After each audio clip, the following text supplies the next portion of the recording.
had a great time in the Thai hospital because the nurses are beautiful. For example, you can't be, having an intention to race in Sepang circuit, but you buy a Myvi and then you go in there and then you kena tapau by all the GTR and then you say the Myvi is not good. This is like a GTR or Type R, Honda Type R, that you taken out from the showroom and then you go and modify everything, take out all the seat, remove the everything and put in roll cage, change to a super hard race suspension. Sorry? Don't you think it's a bit expensive, 7,500 for an in-house brand? Not really, because the hubs alone are already nearly 5,000 ringgit. And then I slowly got to know more about Pardus, what their business nature is, including many other big brands that I was riding as well. Which we cannot mention, right? Yes, it has to be off the book. Okay. Right? Listen to me, Storck actually licensed Pardus to use the frame design. Storck actually licensed Pardus to use the frame design.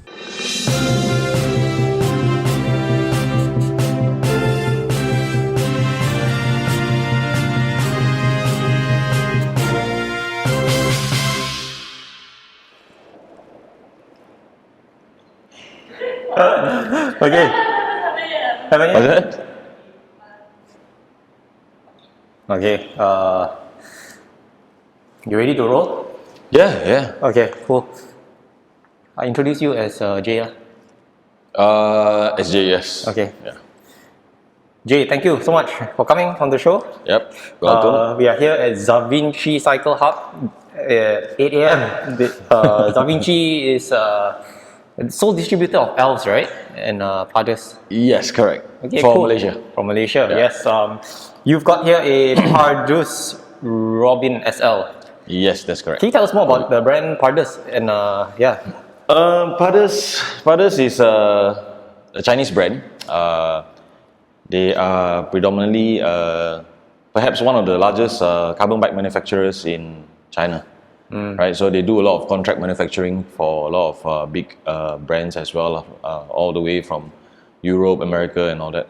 right. Yep. But it's only popular here in Malaysia or Southeast Asia. I don't really see them in American countries, European, or even in Singapore. No, for actually Pardus, we took the brand into Malaysia for about 3 to 4 years now. So it's been quite a struggle for us initially to establish the brand in Malaysia as well, because they themselves, they don't really go out much and do their marketing as well.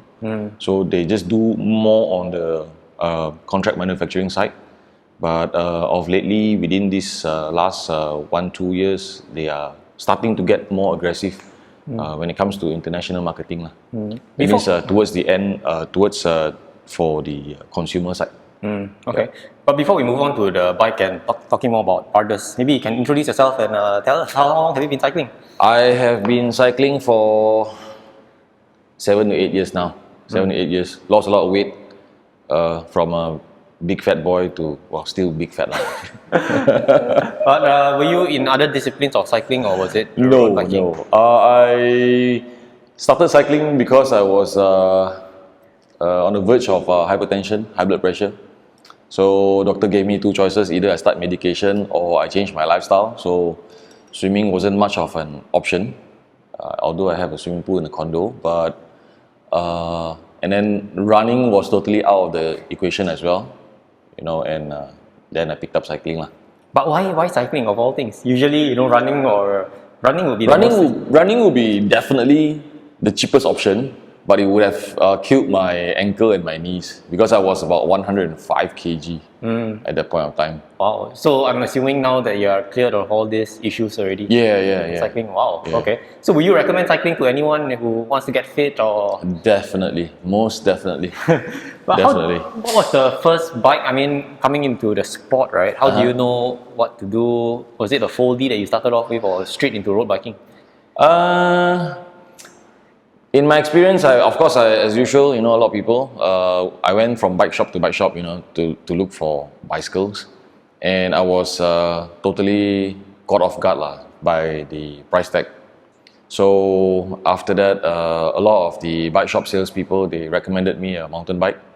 I was very inclined to get a mountain bike in the initial place because of the versatility. You can use it on the road and off the road. Then I kena banged by one of my friend who's a cyclist, and he said, "You're a city dweller. Why would you want to get a mountain bike? And you've got to drive your mountain bike to the hills and all nonsense." So I ended up getting a road bike. But the first road bike, I was like, that's totally nutcase. You go into a bike shop, everything is like, the price of a motorbike. So it just doesn't make any sense at all. So I got myself a first 9-speed alloy bike, which costed me about 2,000 ringgit. What do you remember? What brand was it? Sorry? Do you remember what brand that was? It was the EMC. Oh, EMC. Okay. Yeah, EMC alloy bike. EMC is meant to copy BMC. I mean the I suppose so. But back then, at that point in time, I totally had no idea, about BMC brand or whatever brand. Even if, let's say, there's a Pardus there, I wouldn't even know what Pardus was that at the point in time. Yeah. So it was a $2,000 EMC aluminium bike. Correct. So I'm assuming you had that budget, like, okay, I'm only going to spend $2,000, go in, look for whatever that fits the budget and I'll get it, right? Yes. You weren't thinking of carbon, aluminium, group set. No, and stuff? I had no idea that there's like carbon or anything like that. Yeah. So you went in, got the EMC, what group set did you come with? If I remember correctly, it was a 9-speed Sora. Oh, okay. 9-speed Sora. This was probably in what, year 2008 around that? Was in I think 2015, 2005, Okay. 2016, around that period of time. Okay. So from the EMC, do you move on? How Of long course. do you ride the EMC for? 3 months. I think less than that. what happened? The usual stuff like kena racun. Yeah. So the first ride I had on that bike, it was only 5 km. I was staying in PJ SS2 at that point in time, and just I think a gentle slope of like 2% or 3%, and it totally knocked me off. Okay. Yeah. Okay. So after that, I went down to Kesas Motor Lane, which is famous for a lot of cyclists, and got to meet up with new friends and all that. And some guys were like, "Hey, try my bike," and that's how it all kick-started lah. And that was a carbon bike, and everyone was like saying, "You got to get a carbon bike." Yeah. Yeah. So the EMC, sorry, then what carbon bike do you get after that? After the third one? After that, it was a Lapierre Sensium 200. Okay, you say from Foksang, right? Foksang sells. Yes, Lapierre. correct. Okay, and what group set or? I think the question is, once you start off with a very entry level bike, like a 2,000 ringgit bike, right? I was in that position, like, I want to upgrade. Do I go for a completely new bike, buy parts? How was the decision for you? Again, it all comes down to budget, So I was just willing to spend. Okay, I wanted the carbon bike. Then another factor that I wanted is it must be a full 105 group set, 11 speed, and I'm just willing to spend up to 5,000, at most maybe 6,000 ringgit. So I went into the store, check out the bikes and everything. I had no idea about sizing and geometry and all that. So the only thing that I was looking at was the budget, full 105, carbon frame. Yeah. Was there a reason why you wanted a carbon frame or a full 105? Because 11 speed was the cheapest would be 105. So you wanted to go for the 11 speed ratio? Yeah. Okay. Yeah. And why a carbon bike? Because I tried my friend's carbon bike, and in my mind, carbon bikes are all the same. Okay. So then that was the Lapierre. Yeah. And how long do you own that Lapierre? I think I've ridden it for about a good year plus 1 year plus. Then subsequently I learned that the Lapierre Sensium is actually an endurance geometry, and I started to feel a difference in it kind of like flexes and all that. Then again, another friend that I got to know, who is much more into racing and all that, then he let me try out his bike. Then I kena racun again. Okay. And then that one was the Giant TCR SL. SL, so that's the one with the integrated seat post, the one piece, right? Correct. Wow, Correct. okay. That's quite expensive, isn't it? Yeah. Okay. So I sold off my Lapierre, and actually I didn't sell it off. I had 2 Lapierres actually, one for myself and one for my brother. So my brother gave up, said I sold his bike, and then I got myself the TCR SL, and I gave my bike to my dad. So I had kind of like a green light to go for the For the SL. Giant. And then you migrated the parts over, or you got whole new setup? No, I on got the a whole new setup. It was with Altegra at Okay. that point in time. So I already knew like a year Altegra and 105, there's a difference there. And I'm assuming when you were at SL already, you knew that sizing, what kind of size to get, what kind of geometry you wanted. Not so much about geometry, but the thing that totally it was like a total sell to me on a TCR SL was because when I tried out on a sprint, the rear triangle didn't flex at all. It was so stiff, and whereas the Lapierre Sensium, it was flexing, and my rims were touching the brake pads, and Really? yeah. Okay. Could it be the matter of the wheels? Maybe the wheels are not stiff. Based on my current knowledge, it could be. Yeah, but I migrated my wheels from the Lapierre Sensium to the Giant TCR. And it wasn't flexing and... It wasn't flexing. Okay. It wasn't flexing. So SL then, I'm going to assume this is the last one, or you had another one after that? I had another one after that. I had two after that actually. Okay, can you tell us more about that?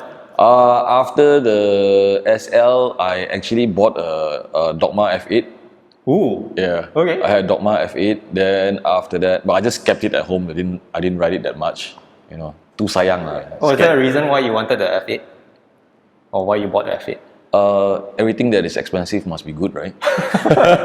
At that time, was it already F8 or F8 was the older generation? No, F8 was it was going towards the end. It was towards the end of F8's shelf life. Yeah, so I got it off second hand and rode it a bit lah. How was it? Then my brother took it to Bangkok. Yeah. How was the F8? Superb, freaking stiff. Yeah, I think if anyone were to be in a what do you call that? If they are having this race-oriented rider, they would definitely love it. Yeah. Okay, then F8 and then one more, right? Sorry. After F8, I swapped my TCR with a Storck. Oh, Storck Aerfast. wow. Yeah. You've owned a range of bikes, man, from the EMC, F8, and then a Storck.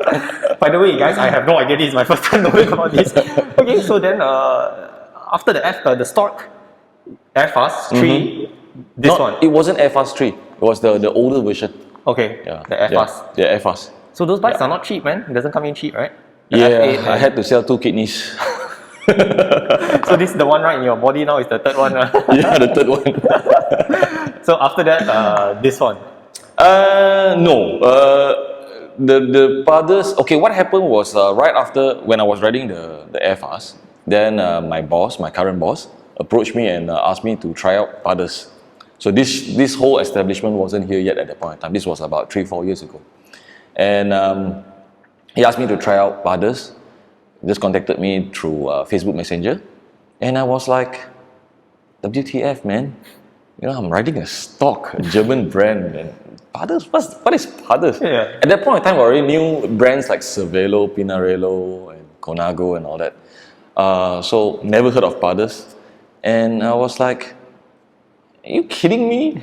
Then it was my ride buddy who kind of like woke me up lah, and he said, people give you free to try, just give it a try lah, And I was like, okay, fine, But I'm someone who is very into power numbers and all that.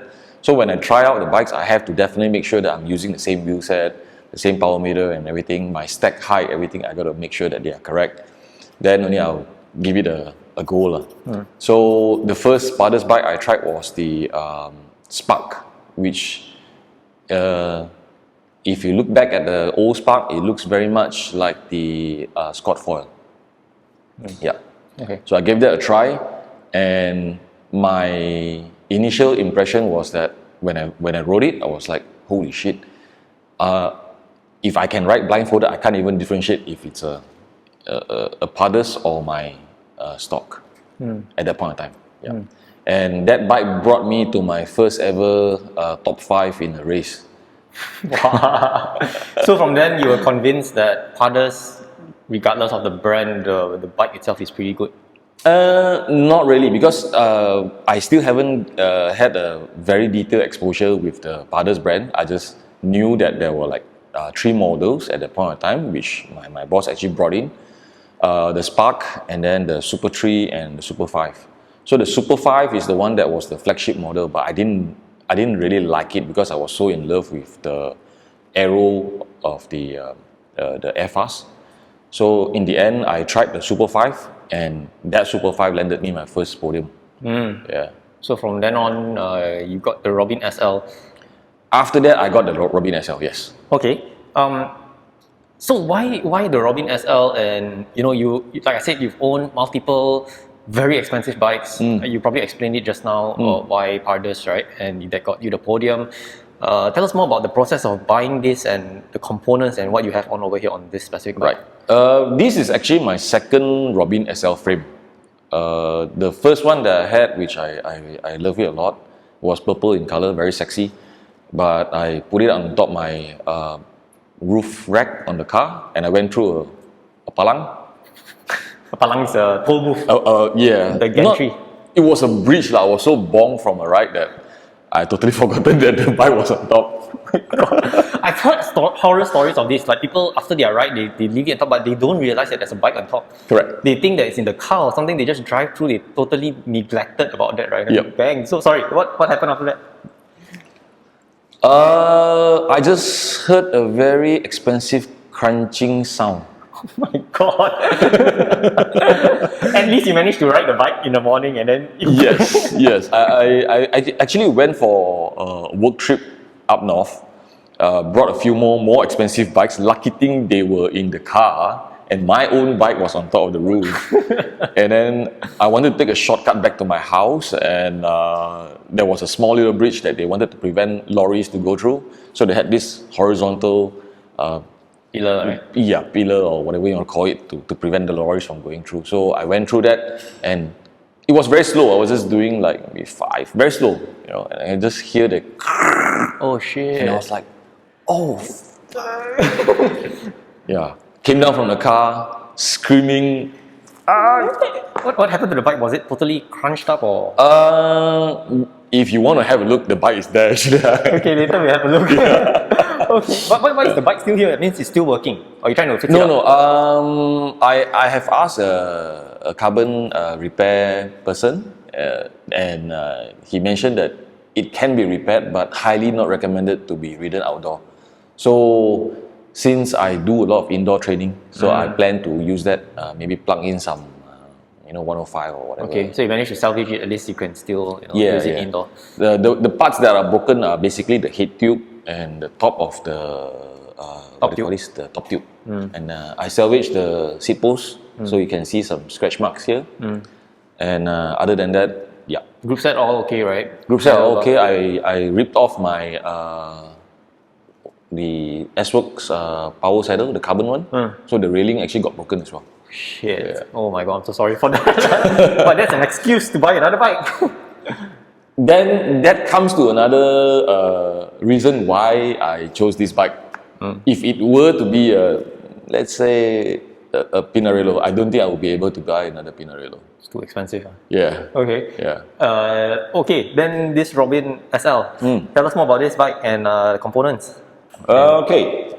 So the Robin SL is basically a super light climber geometry, right?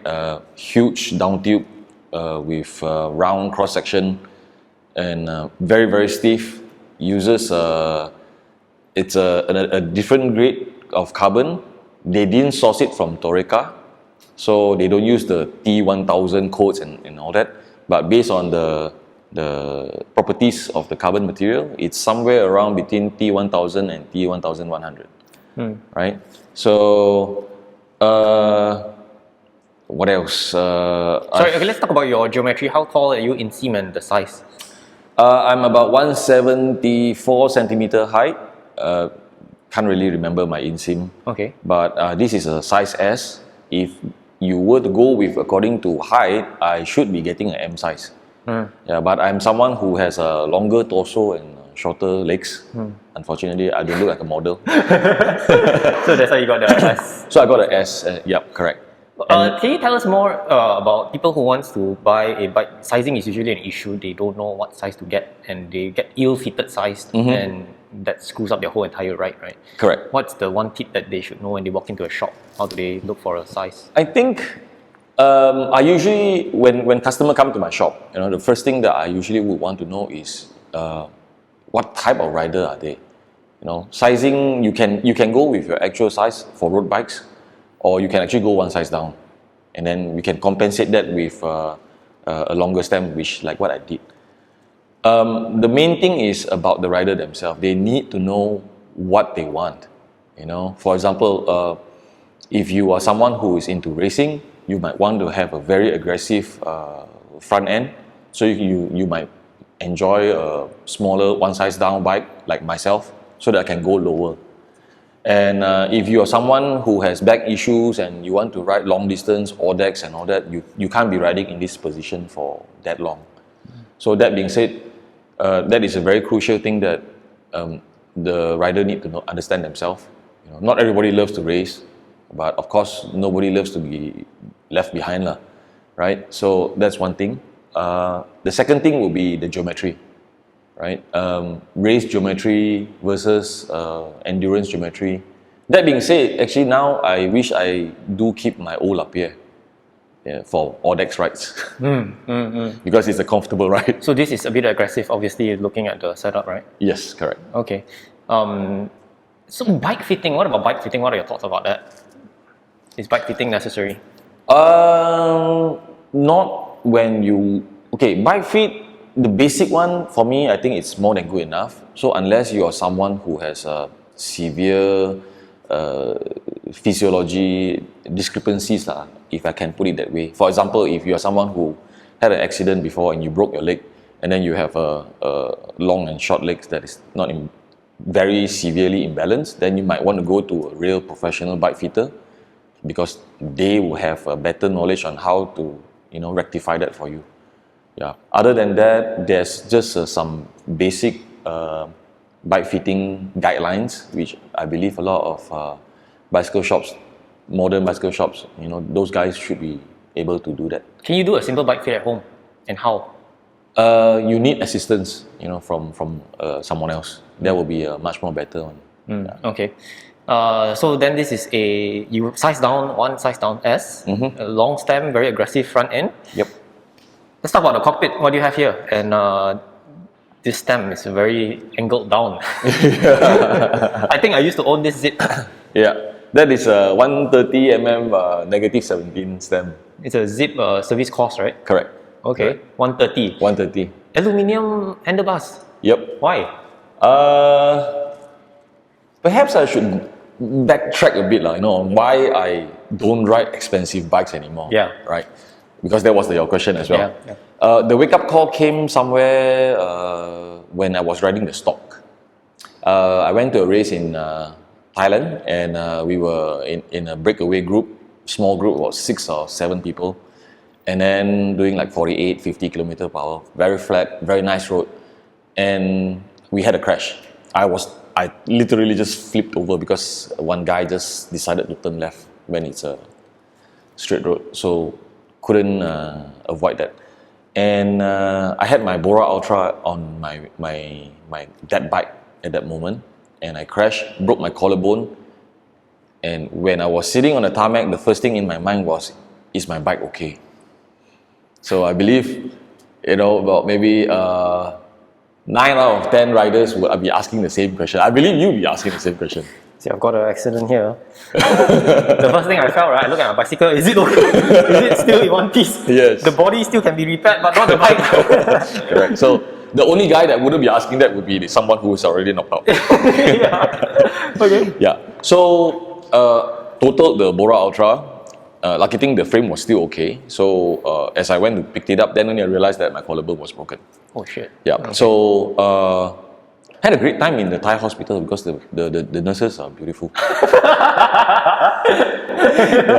But anyway, I had my surgery back in KL and everything. Then I start to realize that it's just not worth it, I mean, if you get a podium number 1, the cash price is just, I think you can just buy perhaps a front wheel with it. a cheap one, or a cheap front wheel. Yeah, maybe even half of it, depending on what brand. So, but I'm still someone who wants performance parts. And then subsequently, of course, my boss wanted to open up this shop, and then roped me into managing the shop for him. And then I slowly got to know more about Pardus, what their business nature is. Was introduced to their directors over there and everything. Then slowly I got to know more and more about the bikes that they do and who they do it for, including many other big brands that I was riding as well. So, which we cannot mention, right? yes, it has to be off the book, Okay. right? Listen to me, Storck actually licensed Pardus to use the frame design.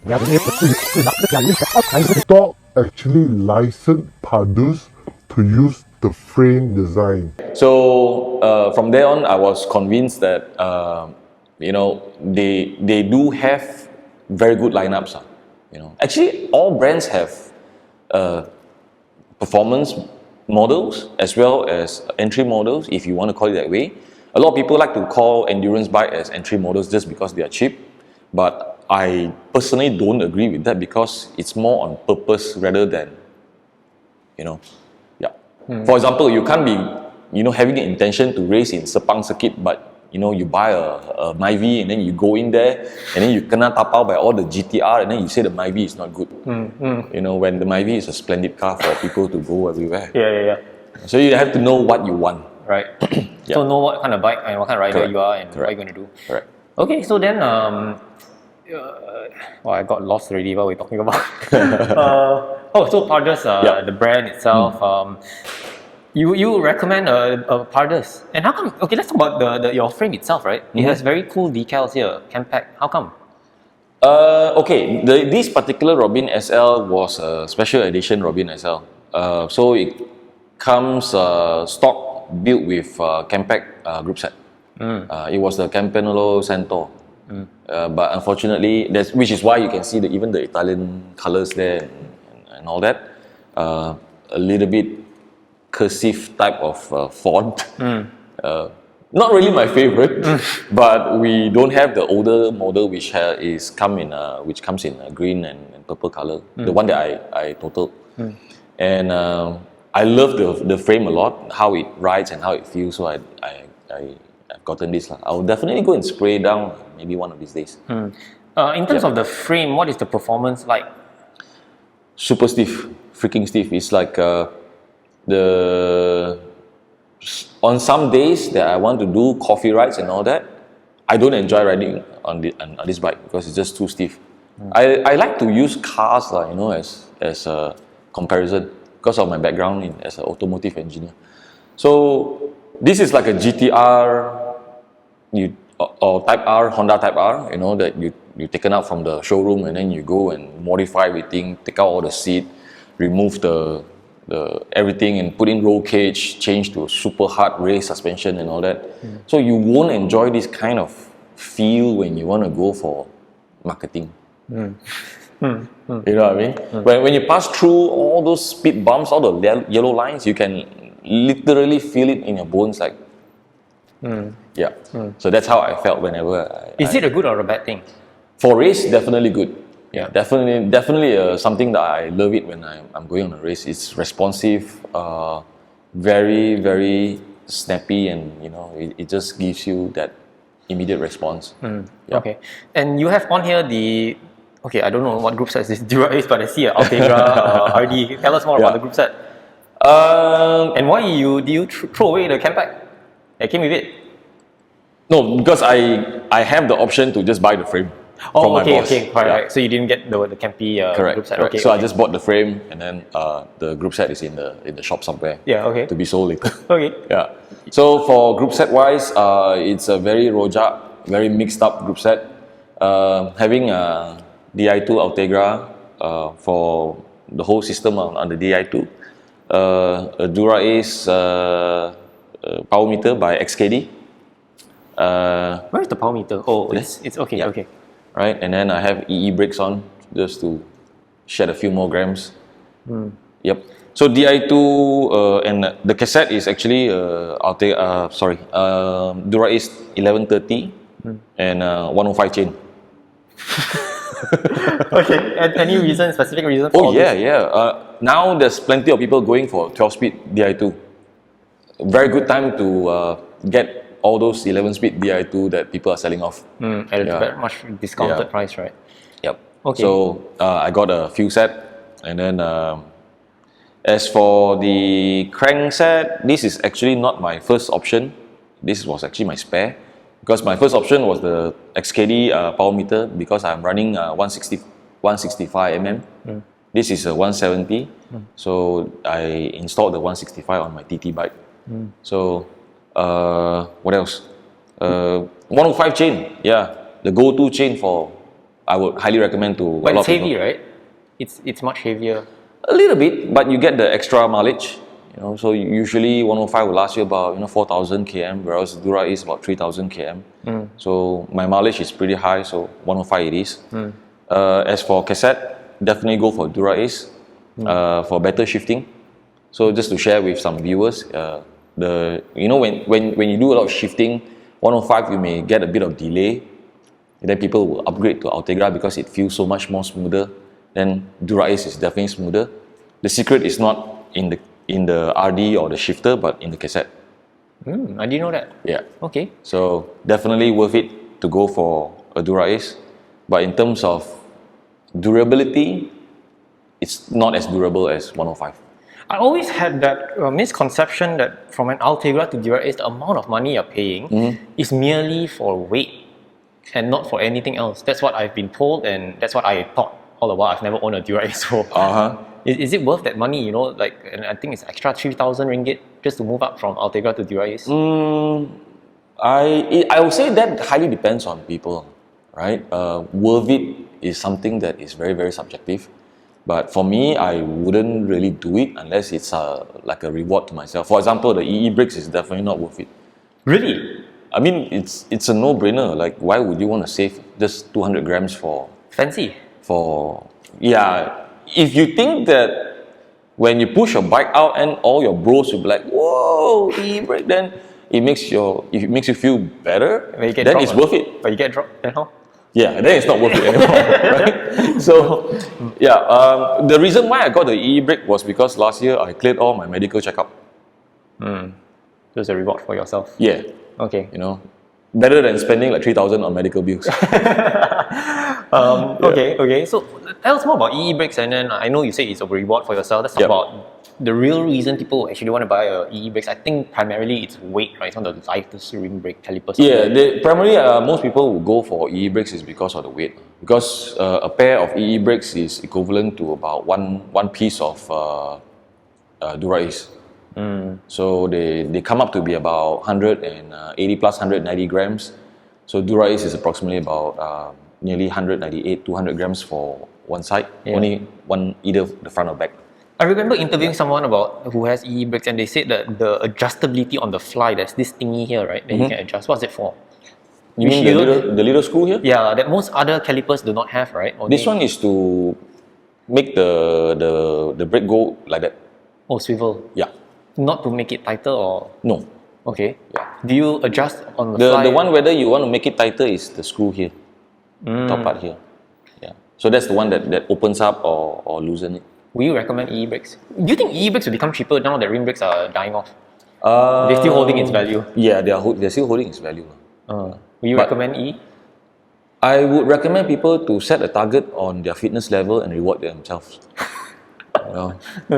Yeah, go ahead. For example, if your target is to shed 20 kg, not for you, you're very skinny already. People like me, if you shed 20 kg, set yourself a target there, and then if you achieve that, then reward yourself. Yeah. And the last but not least is your wheels. My wheels. Yeah, what wheels are these? These are the Speed Venom SLR. So this is our own house brand. The story behind these wheels is that my boss wanted to establish his own brand, and then myself was included in the project as well, together with a few national riders that we sponsor and all that. So he gave us about 18, 20 pieces of wheels that he wanted us to spec it up, so we can choose whatever spoke that we want and all that. Then we try it out, trash a few wheels, and this is the most high-end iteration lah. So there's the Venom normal, Venom RX, blah blah blah, different hubs and all that.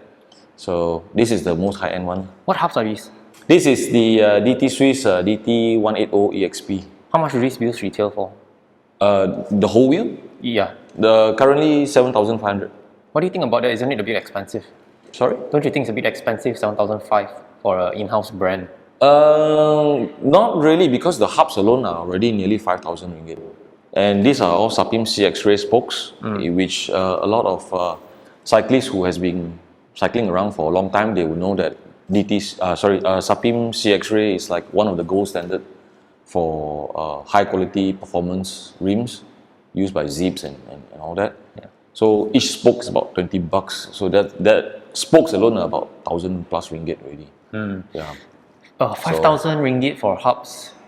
People who are watching might go crazy, might go, what the hell, 5,000 for hubs? Yeah. Is it worth 5,000? Hubs a big issue? Okay, for my own opinion, when you upgrade the bikes, your own bike, always upgrade something that is spinning first. For example, if you spend 2,000 ringgit on the wheel, on the cassette, and that sort of stuff, you can literally feel it.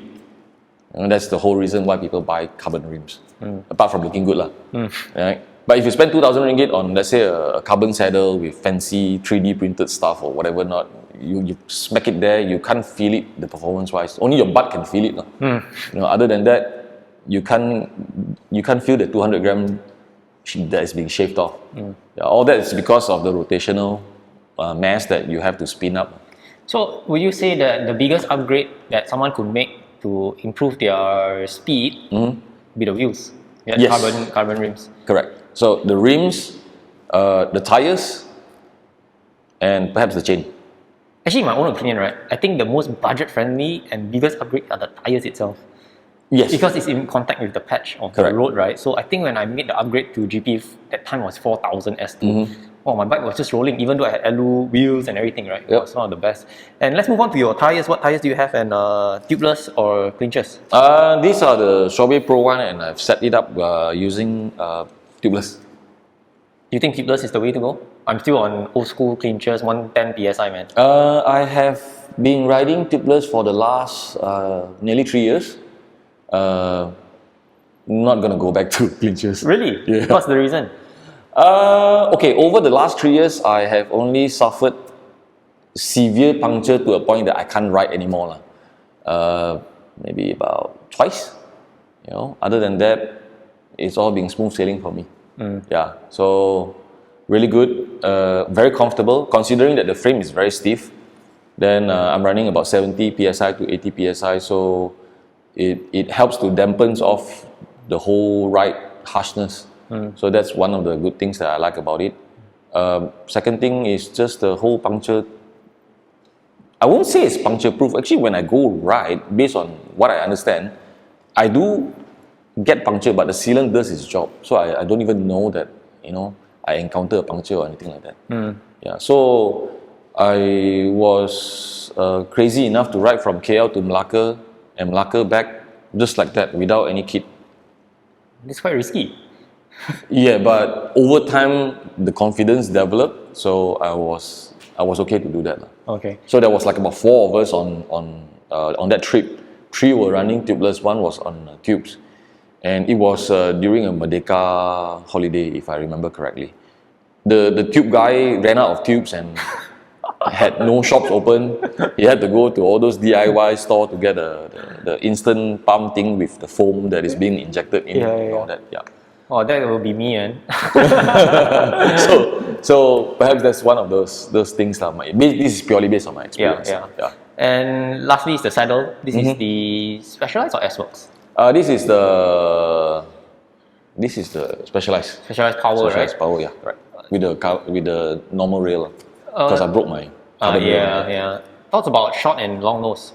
Why would people go for short, not a long nose? or the other way around? Oh man, saddle. In my years of cycling, I've changed 7 pieces of saddle. I think 7 or 8 lah. Yeah, from really cheap ones to expensive ones. Then I came to realize that it's not about the saddle that I love. It has to be a saddle that my butt loves. So it doesn't matter whether it's expensive or cheap. I've tried Astute, really cool looking saddle, pink bottom and all that. But it didn't work out for my butt. Yeah. So I guess it's a hit and miss thing. So riders should just try different saddles and find the one that fits them, is it? There's this whole thing about bike fitting and your sitting bone and all that. I didn't really go deep into that because I found the power saddle and I like it a lot. No complaints from my butt. Can go on and on really. So I'm not really so particular about that. And also your bibs play an important part, right? Your chamois have to be a bit of a high quality. Oh yeah. You can't get cheap ones. It's not Definitely. Yeah. Okay. Last one is wax or lube. Wax or lube, wet lube all the way. Why?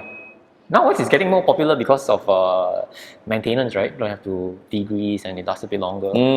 Yep. Wet lube is my choice lah. I've tried dry lube before. Then suddenly it rained. It was so dry, the chain after the rain finished. Then I had to go to 7-Eleven store to get the Singer oil. Emergency use, right? So splash it on and then it all ends up okay. Wet lube, I feel it's much more smoother. It's much more smoother, but it gets dirtier fast. But I'm someone who is very particular about my drivetrain, so I don't really wash my bike. It would have been still dirty if it wasn't for this interview. Thank you for cleaning it up. But I would have definitely washed my drivetrain because I rode in the rain yesterday. Yeah. Okay. So usually I would recommend maybe keep your drivetrain clean at least once a week. So do you clean up your drivetrain after every ride? The fact that yours is on wet lube, not even on dry. No, I usually clean my drivetrain about once a week. It's about 300 Ks, then you got to... Roughly, yeah. Okay. Before we move on to Instagram questions, dislikes. Any dislikes about your bike? Or Any dislikes? Sorry, one more thing. What is the weight? My body weight? No, the bike. Oh, the bike, it's 6.9 kg at the moment. And the price? Can we talk about price? Roughly, because everything is so rojak, right? I calculated an estimate. Around maybe anywhere from 25 to 30k ringgit. Okay. Yeah. And last one, dislikes. Anything that you would continue upgrading or you don't like about your bike particularly? What are the things that I would upgrade? Wow. I think I would definitely change from Dura Ace back to the XKD crankset. Because of the crank arm length, yes. Okay, you want a 165? I want a 165, yes, correct. Then maybe I'll just get a S-Work carbon rail, and then that would be all, I think. I'm very happy with this bike. Okay, so no dislikes on the frame particularly, or everything is all good? Perhaps the color. I just the color. Don't really dig the color. Okay, cool.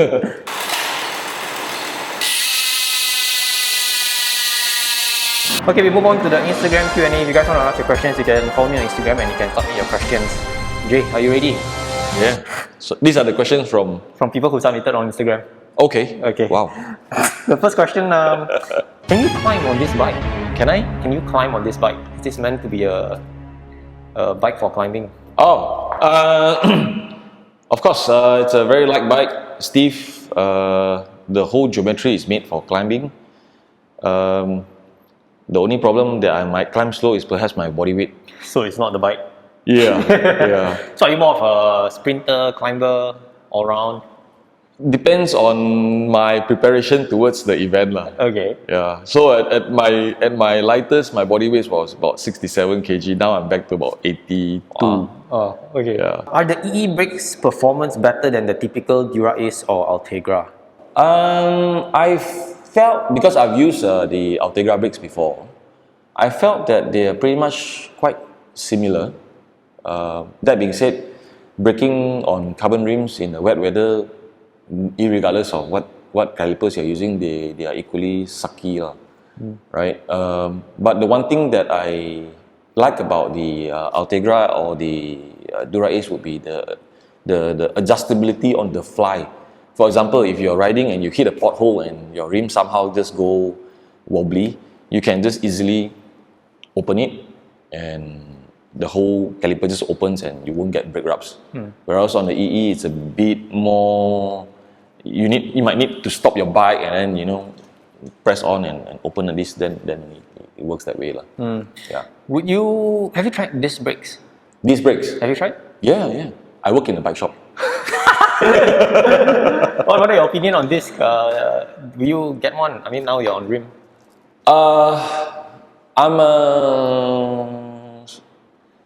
It depends on the rider, lah. I myself, I wouldn't go disc brake. I won't go disc brake purely because of I just don't like the hassle of maintaining a disc brake, especially hydraulics. You have to bleed them and all that. And in the event of failure, if your whole system were to have a leakage and all that, that's it. You got no brakes. Of course, either one side lah. But that's very rare, right? You'll be surprised. I mean, usually the cases that I see, because I do work as a bike mechanic as well, there are some horrific cases, that there's leakage and the rider don't even realize about it. I believe that could probably something that is caused by not so much on manufacturer defect, but perhaps the mechanic's fault. When they over tighten certain screws and that kind of crack the shifter on the hydraulic parts and all that. Yeah, I've owned rim brakes for a good part of my cycling experience, and then I got a disc brake, my previous bike and my current bike. And you know what? I actually want to move back to rim. You wanted to go back to rim? In my future bike that I get, if I were to get one, I will get a rim. Exactly for the reasons that you just mentioned, serviceability. Sometimes I do feel that my brakes are leaking at the brake housing. Yep. I feel a bit of oil, and then that gets into your disc, and then it contaminates the whole bloody system. Yep. Then the whole thing screws up, and also because of weight, it's much heavier, right? Yeah. So I don't know, but it looks like everyone is selling this. I mean, you work in a bike shop, everyone is coming out with these brakes right now, right? I mean, there's no denying that these brakes are definitely better in braking, and it totally solves the whole the lack of braking power on carbon rims. That's the beautiful part about disc, but it's being heavier, and then also I think a very clear evidence in the whole product lineup, right? It tells you one thing. The disc brake for 11-speed Shimano, and then they also launched a new 12-speed. Now, why would they design a wider gap on the calipers for the 12-speed? Why would they do that? You don't rectify something unless it has a problem. Correct? And the whole issue with the 11-speed disc brake rotors and the caliper system is because the gap is just too small. And that's why they enlarge it. That's why you get the zinging sound, right? Exactly. And I love that when I'm racing against someone. When they're sprinting and you hear that, 5 watts. It's actually slowing you down as if you're pressing your brakes, right? That was mentally like. So this is on the price of your bike. So this is about 10,000 Sing dollars. Do you think that the price is a bit of an overkill for a Pardus, and you could have gotten something other, like a branded bike, for example?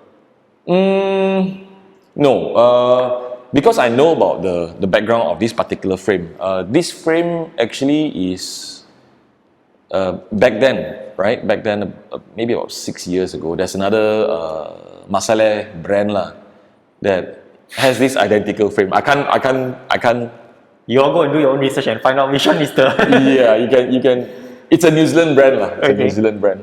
Okay, so it's the same identical geometry. Everything is the same. And back then, the frame was retailing for about 16,000 ringgit. The frame, if I get it correctly.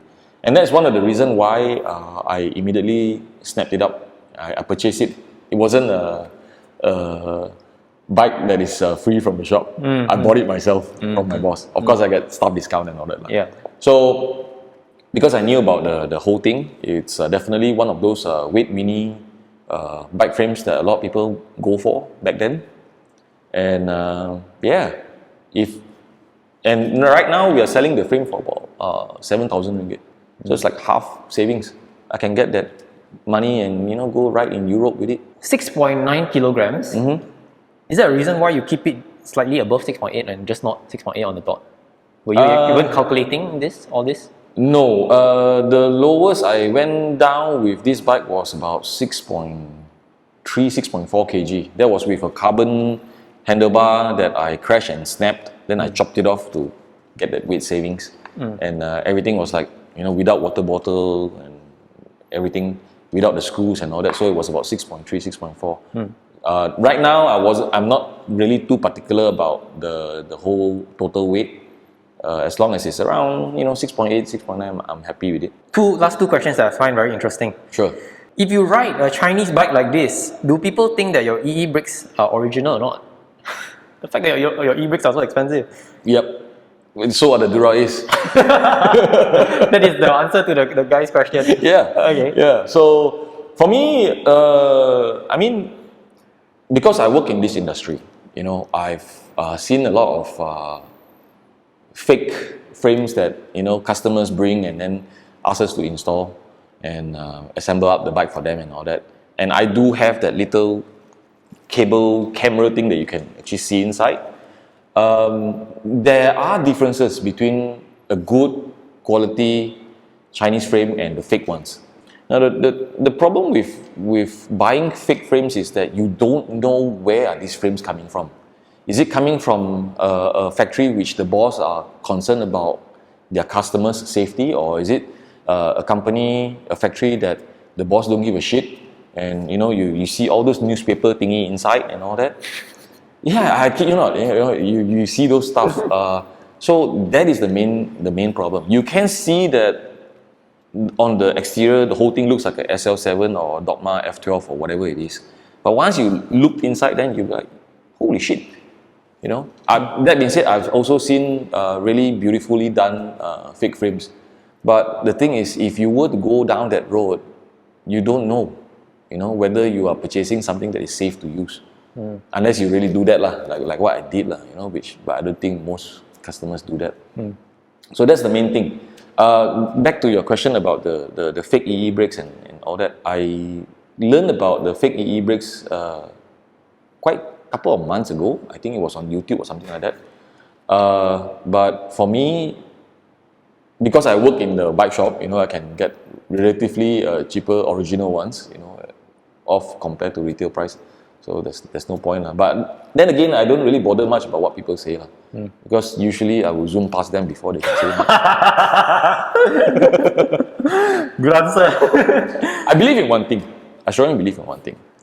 The more expensive your bike, the slower you have to ride. What do you mean? Otherwise, how will people see? That's a good one. That's a good one. So just take one of these, folding bikes, go zoom past everybody. No lah, you compare apple to apple lah. I would have a very great sense of self-achievement if I'm able to do that. Imagine and then you buy yourself another set of e-brakes on the folding bike because it's a great achievement. Yeah. Last question. Yeah. Can you please ask your future interviewees about their attire, like their shoes, cleats and clothing? Tell us more. What do you have on here? This is a pair of S-Works Van. I have the same one. Love them to bits, especially now we are riding in Asia. So hot, right? Yeah, but I went to North Thailand with it before. You don't want to ride there. What's the reason? It's too cold. Your clothes will be like shivering. Yeah. Yeah. So I love them.